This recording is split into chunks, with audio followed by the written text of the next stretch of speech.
안녕하세요. 역사 이야기로 다양한 계층을 만나고 함께 성장해가는 역사 강사 박정숙이라고 합니다. 오늘은 박상진 의사의 생가에서 와서 역사 이야기를 함께 하게 되었습니다. 오기 전에 잠깐 달력을 제가 봤었는데요. 오늘이 마침 11월 11일 여러분들이 많이 기억하시는 그날이죠. 메빼로 데이라고 합니다. 근데 그 밑에 작은 글씨를 보면 농업인의 날로 적혀 있습니다. 많은 분들이 이런 이야기를 좀 흘려듣기 쉬운데 일주일 정도 뒤가 되면 11월 17일 그날이 순국선열의 날입니다. 이 날이 무슨 날인지도 모르고 그냥 지나치는 분들이 꽤 많을 거라고 생각이 듭니다. 그날은 1905년 11월 17일 을사늑약이 맺어진 날이죠. 서류상으로 조선이 없어진 날은 1910년 8월 29일이지만 실질적으로 조선의 역사가 사라진 날은 을사늑약이 맺어진 1905년 11월 17일이라고 할 수가 있습니다. 왜냐하면 그날 우리의 외교권이 없어졌기 때문이지요. 그래서 많은 독립운동가들이 이 날을 기념해서 나라를 되찾기 위해서 수많은 노력을 기울이셨고 그 과정 중에 목숨을 많이 빼앗기기도 하셨죠. 그래서 그런 분들을 기념하는 날이 바로 순국선열의 날이라고 할 수가 있습니다.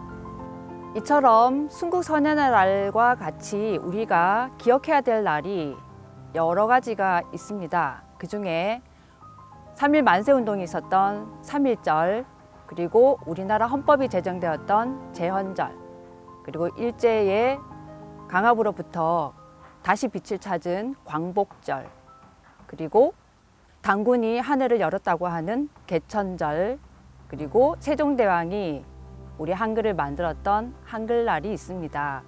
국경일은 당연히 온 나라에서 기쁜 일이기 때문에 모두가 기억해야 될 날이죠.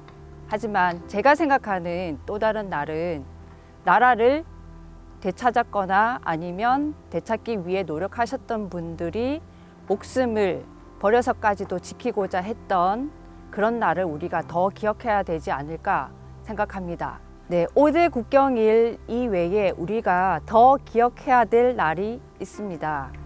바로 6월 1일 현충일, 일제강점기가 시작되었던 1910년 8월 29일인 경술국치일, 그리고 앞전에 말씀드렸던 11월 17일 순국선열의 날이라고 생각이 듭니다. 그 중에 우리가 꼭 기억해야 될 날이 더 있다면 바로 현충일이 그런 날이지 않을까 싶습니다. 나라를 지키기 위해서 수많은 분들이 목숨을 초계와같이 버렸던 그런 날을 기억하고 있습니다. 우리 모두가. 지금도 계속되고 있는 전쟁인 6.25 전쟁이 있죠. 아직 종전선언이 되지 않았습니다. 6.25 전쟁 때 목숨을 버리셨던 분들, 그리고 일제강점기에서 독립운동을 하셨던 분들, 그런 분들을 모두 함께 기리는 날이라고 할 수가 있습니다. 이 날을 기념해서 수많은 현충시설들이 우리 주변에 산재하고 있습니다. 그런데 많은 분들이 그런 시설조차 있는지도 모르고 지나치는 경우가 많습니다. 그 중에 하나가 바로 오늘 우리가 찾아온 박상진 의사 생가라고 할 수 있습니다. 박상진 의사는 여러분이 많이 알다시피 독립운동을 하신 분이죠.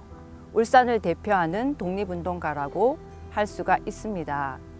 이분과 관련되어서 현충시설이 지정이 되어 있는데 생가뿐만 아니라 이분의 동상도 현충시설로 지정이 되어 있습니다. 현충시설은 크게 두 가지로 구분을 합니다.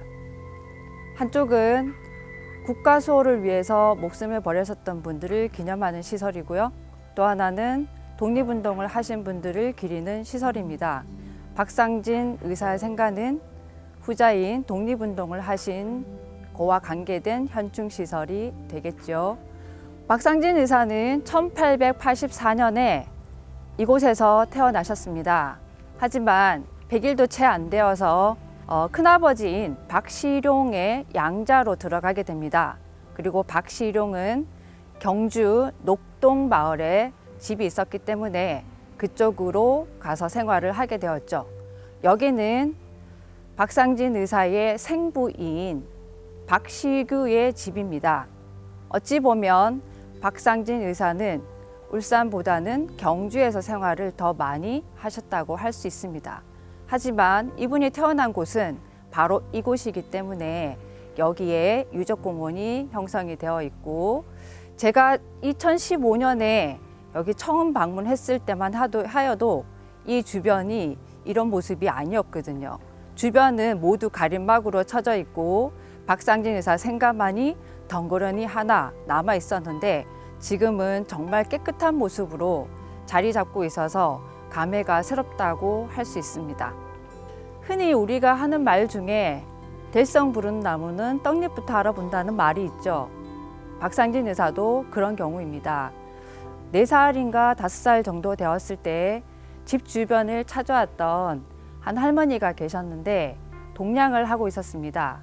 마침 이분이 자리에 없다가 그 머슴으로 있었던 사람이 돌이 섞인 쌀을 내어주게 되었죠. 그 모습을 보고 박상진 의사는 자신의 식소를 호되게 야단을 치고 다시 그분을 불러서 저녁을 대접을 하고 쌀을 다시 만들어서 보내주었다고 합니다.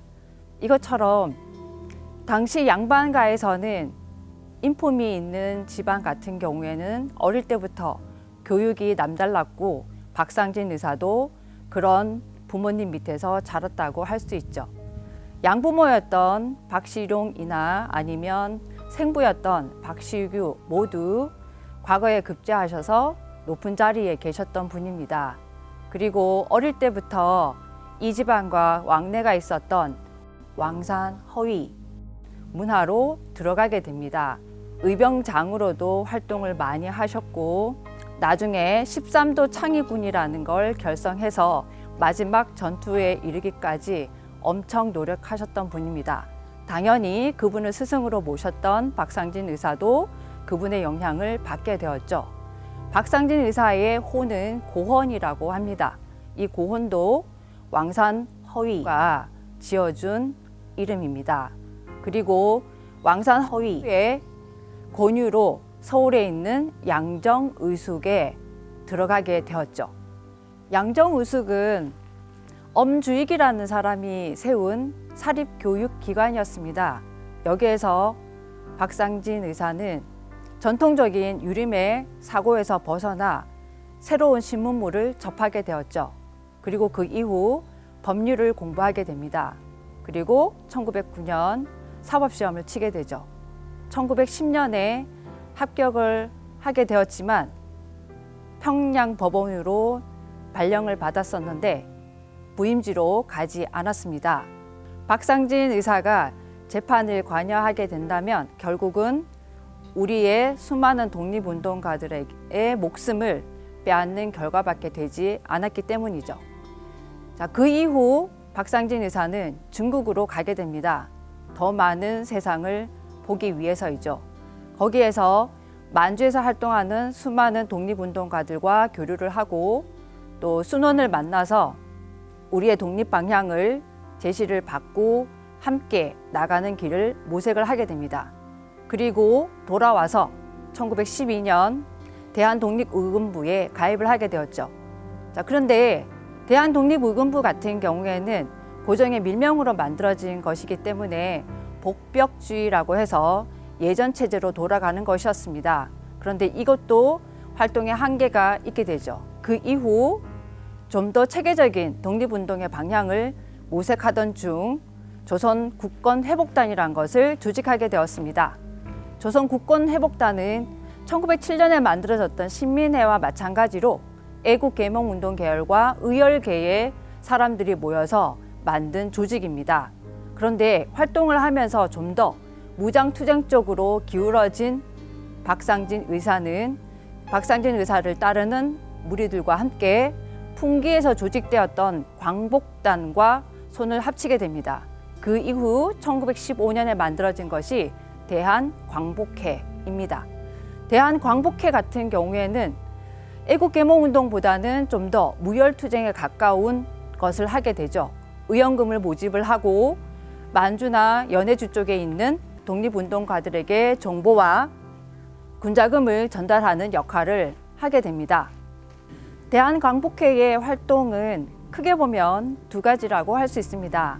의원금을 모집을 해서 독립운동가들의 자금을 대어주는 것, 그리고 자신들이 만든 상회를 통해서 정보를 파악해서 전달하는 것, 그리고 의원금이 모집이 되지 않았을 때는 친일 부호를 처단하는 일, 이 정도로 정리가 될 수가 있는데 그중에 중요한 사건 두 가지가 있습니다. 하나는 경주 우편마차 탈취 사건과 또 하나는 권총 사건이라고 할 수 있습니다.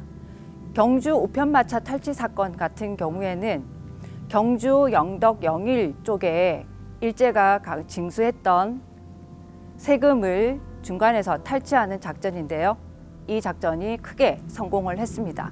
그리고 이때 빼앗은 돈이 8,700원 정도 되었었는데요. 이 돈으로는 독립운동 자금에 많이 부족했었죠. 그래서 다음으로 계획한 것이 친일 부호들에게 의원금을 거두는 것이었습니다. 그런데 친일 부호들은 그 돈을 내어놓지 않았죠. 그래서 이분들이 광복회의 이름으로 친일 부호들을 처단하는 일에 나서게 됩니다. 그 중에 한 사건이 바로 권총 사건인데요. 대구에 부호했던 서우순이라는 사람을 처단하러 가는 길이었습니다. 집안에서 갑자기 낯선 사람이 들이닥치니까 서우순 같은 경우에는 비명을 질렀고 그 사건 이후로 이거와 관련된 광복회 단원들이 체포가 되었죠. 이거에 연루되어서 박상진 의사 같은 경우에도 권총을 제공했다는 빌미로 6개월 동안 옥고를 치르게 됩니다. 그 이후에 나와서도 친일 부호 처단은 계속되었는데요. 그 중에 크게 보면 2명 정도가 있죠. 한 명은 칠곡에 부호했던 장승원, 또 한 사람은 천안의 도고 면장으로 했던 박용화라는 사람입니다. 두 사람 모두 광복회의 이름으로 처단이 되었습니다. 그리고 이 두 사건 이후로 숨어 지내던 박상진 의사는 고향에서부터 소식을 하나 접하게 되었는데요. 친어머니께서 위중하다는 소식이었습니다. 그 소식을 듣고 모두의 만류를 뿌리치고 고향으로 오게 되었습니다. 친어머니께서는 경주 녹동마을에 계셨는데 거기서 상을 치르다가 일제에 의해서 체포가 되었습니다. 체포 당시이라도 굉장히 유명하죠. 이분이 일본 일경이 와서 체포하려고 할 때 자신은 죄인이 아니라고 내 발로 직접 가겠다 하시고 집안에서 기르던 백마를 타고 떠나셨다고 합니다. 지금 그 모습이 생가에 들어와서 사랑채 양옆에 보면 박상진 의사와 관련된 그림이 2점이 있습니다.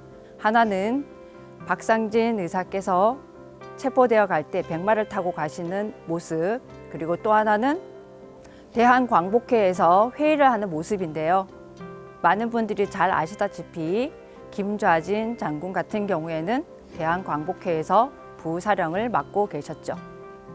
1918년에 체포되셨던 박상진 의사는 4년간 수많은 고문을 받으시고 1921년 38세라는 짧은 생애를 마감하게 되었습니다.